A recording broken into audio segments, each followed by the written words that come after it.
Hello everyone, welcome to Master Cherry Mom YouTube channel. So I hope you all are doing absolutely fine.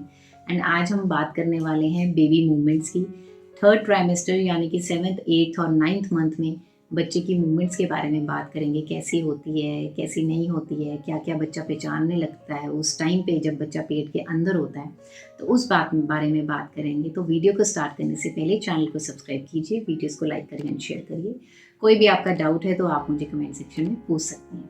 तो चलिए start करते हैं आज की video की 7, 8th और 9th मंथ में बच्चे की मूवमेंट्स कैसी होती हैं और वो हमें क्या बताती हैं मूवमेंट्स। तो देखिए, सबसे पहली चीज़ कि मूवमेंट्स जो है वो कब स्टार्ट होती है। कुछ लोग कहते हैं हमें तो 3rd मंथ में फील हो गया है ना, कुछ कहते हैं हमें 4th मंथ में फील हो गया। तो देखिए, अगर किसी की सेकंड टाइम प्रेगनेंसी है या फिर 3rd टाइम प्रेगनेंसी है तो उनको तो जल्दी फील हो जाती हैं मूवमेंट्स, 4th मंथ में उनको फील हो जाती हैं। लेकिन अगर किसी की फर्स्ट प्रेगनेंसी है तो कईयों को 5th मंथ में स्टार्ट होती हैं फील होना, या फिर कईयों को जो बच्चे की मूवमेंट है वो 5th मंथ के बाद स्टार्ट होती हैं फील होना। अगर मैं अपना एक्सपीरियंस शेयर करूं तो जब मेरी 5th मंथ था तो उस टाइम पे मुझे मूवमेंट फील हुई थी। मैं कार में बैठी हुई थी एंड उस टाइम पे मुझे फील हुआ कि मुझे किसी ने अंदर किक किया है। ठीक है, तो वो फर्स्ट टाइम था 5th मंथ में जब मुझे बच्चे की मूवमेंट फील हुई। अब आते हैं कि जब 6 मंथ आता है तो थोड़ी सी मूवमेंट और बढ़ जाती है, लेकिन जब 3rd ट्राइमेस्टर आता है, 7th मंथ आ जाता है, तो उस टाइम पे क्या होता है, जो मूवमेंट्स होती हैं वो बच्चे की बढ़ जाती हैं। क्योंकि बच्चा अब थोड़ा और बड़ा होता है, थोड़ा एक्टिव हो जाता है बच्चा, तो वो और ज़्यादा मूवमेंट्स करता है। और हमने ये ध्यान रखना होता है कि बच्चा हर 2-3 घंटे में 10 बार मूवमेंट्स ज़रूर करे। ठीक है, उसके बाद जब 7th मंथ और 8th मंथ जो होता है, इसमें बच्चे की मूवमेंट्स मैक्सिमम होती हैं, लेकिन 8th मंथ की आप कह लीजिए एंड में आके जो मूवमेंट्स होती हैं वो कम हो जाती हैं। वो क्यों होती हैं? एक तो बच्चा 8th मंथ में वेट अच्छे से पुट ऑन कर चुका होता है। ठीक है, बच्चे का वेट पुट ऑन हो चुका है, वो ग्रो कर चुका है अच्छे से, तो उसको अंदर जो है एमनियोटिक फ्लूइड, जिसको हम पानी कहते हैं, तरल पदार्थ, उसको प्रॉपर जगह नहीं मिलती है घूमने के लिए, तैरने के लिए, तो इसलिए भी मूवमेंट्स कम हो जाती हैं। दूसरा, 8th मंथ का एंड जब आता है तो बच्चा जो है वो हेड डाउन पोजीशन में आ जाता है। ठीक है, तो तब भी मूवमेंट्स थोड़ी कम हो जाती हैं।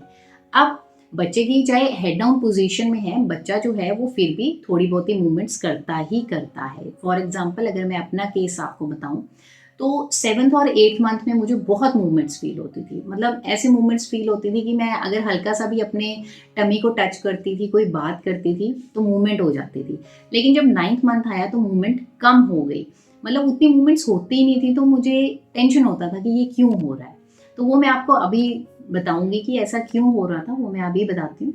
लेकिन उससे पहले मैं ये बताती हूँ कि 7th 8th मंथ में आके ना, जब बच्चा हमारे अंदर होता है तो आप कुछ भजन, बच्चा जो होता है वो रिकॉग्नाइज करना शुरू कर देता है आवाज़ों को, साउंड को।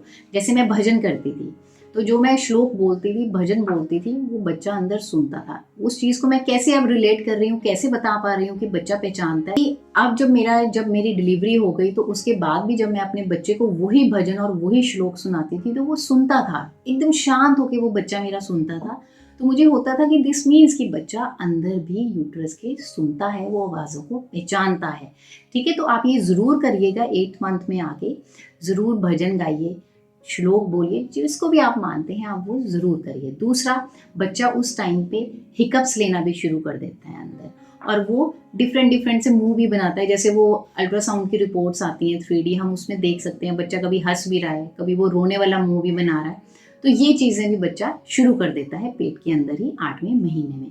अब 9th मंथ में क्या हुआ कि मेरी बेबी मूवमेंट्स कम हो गई। तो जब मेरी बेबी मूवमेंट्स कम हुई तो मैंने पहले क्या किया, मैंने पहले अपने फ़ोन किया डॉक्टर को वहाँ हॉस्पिटल में कि मेरी बेबी मूवमेंट्स कम हैं, वैसी नहीं है जैसे होती हैं।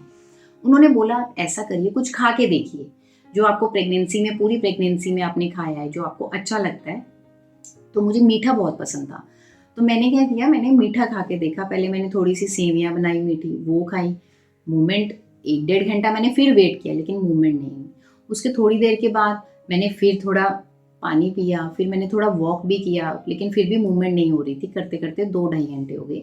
उसके बाद मैंने श्लोक बोला, भजन बोला जो मैं बोलती हूँ, तो उस टाइम पे मूवमेंट आई। ठीक है, वो हो गई एक चीज़।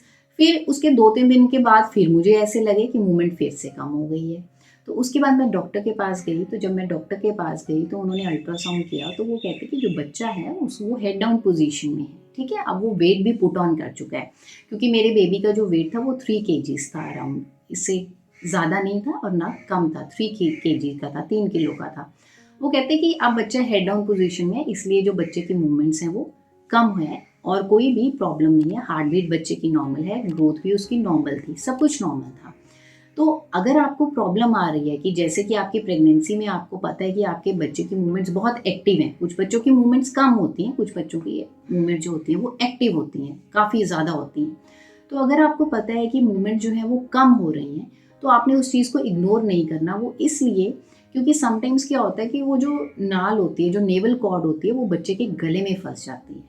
ठीक है? तो कहीं उस वजह से ना कम हो रही हो, तो हमें देखना पड़ता है या फिर अंदर कोई ऐसी प्रॉब्लम तो नहीं बच्चे को हो रही है कि उसकी हार्ट बीट रिड्यूस हो रही है। तो इसलिए आप इग्नोर मत करिए, डॉक्टर के पास ज़रूर जाइए, चेक करवा लीजिए अगर आपको मूवमेंट फ़ील नहीं हो रही है। बाकी मूवमेंट कम है या फिर ज़्यादा है, इससे ये नहीं फ़र्क पड़ता है कि बच्चा एक्टिव नहीं होगा अगर मूवमेंट्स कम है, नहीं, ऐसा कुछ नहीं होता है। कुछ बच्चों की मूवमेंट्स ज़्यादा होती हैं, कुछ बच्चों की मूवमेंट्स कम होती हैं। लेकिन बच्चे जो होते हैं उनकी अल्ट्रासाउंड की रिपोर्ट से सब कुछ हमें डॉक्टर पहले ही बता देते हैं कि बच्चा हेल्दी है या फिर कैसा है, उसकी ग्रोथ, उसका वेट, सब कुछ प्रॉपर है। ठीक है? तो आपने ये नहीं सोचना कि मेरे बच्चे के मूवमेंट्स कम है, नहीं। या फिर ये नहीं सोचना कि मूवमेंट बहुत ज़्यादा है तो मतलब इसका होता है कि हेल्दी प्रेगनेंसी है, अदरवाइज़ नहीं। ऐसा कुछ नहीं होता, सब कुछ नॉर्मल होता है, हमें डॉक्टर सही बता देते हैं पहले से। सो आई होप इस वीडियो से आपको हेल्प मिली होगी, आपको पता चला होगा कि जो लास्ट ट्राइमेस्टर होता है, 7th, 8th और 9th मंथ होता है, इसमें बच्चे की जो मूवमेंट्स हैं मैक्सिमम भी होती हैं और थोड़ी कम भी हो जाती है, तो घबराने वाली बात नहीं है। बस आप अपने डॉक्टर को टच में रहिए, कॉन्टैक्ट में रखिए उनको एंड इग्नोर मत करिए अगर आपको कोई भी प्रॉब्लम हो रही है तो। जाने से पहले चैनल को सब्सक्राइब कीजिए, वीडियोस को लाइक करिए एंड शेयर करिए। कोई भी आपका डाउट है तो आप मुझे कमेंट सेक्शन में पूछ सकते हैं। मिलते हैं नेक्स्ट वीडियो में। Till then take care, thank you and bye bye.